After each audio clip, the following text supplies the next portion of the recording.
Penguin Audio presents Butterfield 8 by John O'Hara, read by Gretchen Mol. 1.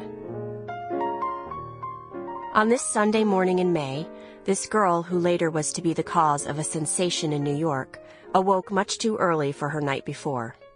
1 minute she was asleep, the next she was completely awake and dumped into despair.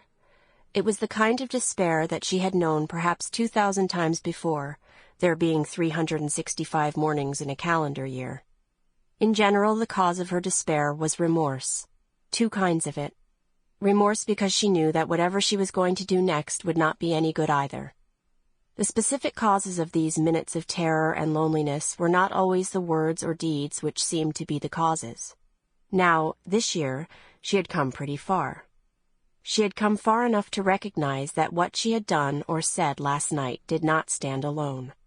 Her behavior of a given night before, which she was liable to blame for the despair of any today, frequently was bad, but frequently was not bad enough to account for the extreme depth of her despair.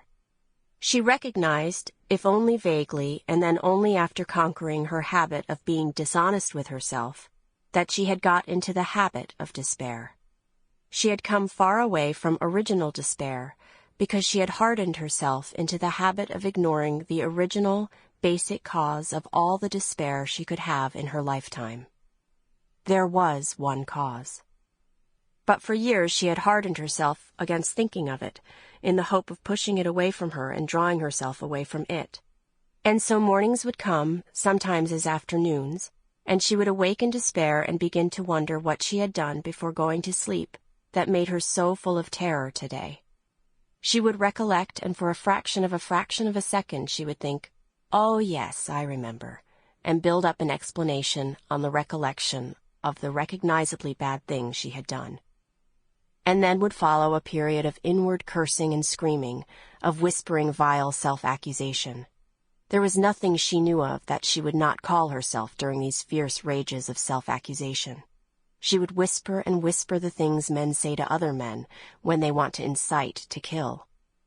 In time this would exhaust her physically, and that left her in a state of weak defiance, but not so weak that it would seem weak to anyone else. To anyone else, she was defiance, but she knew that it was only going on. You just go on.